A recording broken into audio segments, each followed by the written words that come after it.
Gente, mostrar para vocês a forma que eu faço meu mucunzá. Eu já deixo o milho de molho de um dia para outro. Aí coloco carne de sol, boto linguiça.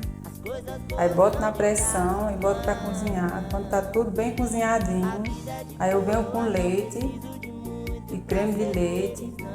Boto novamente para dar mais uma cozinhada e tá pronto. É só saborear. Fica simplesmente uma delícia, pessoal. Quem gostar, aí curta, comenta e compartilha. Me siga para mais.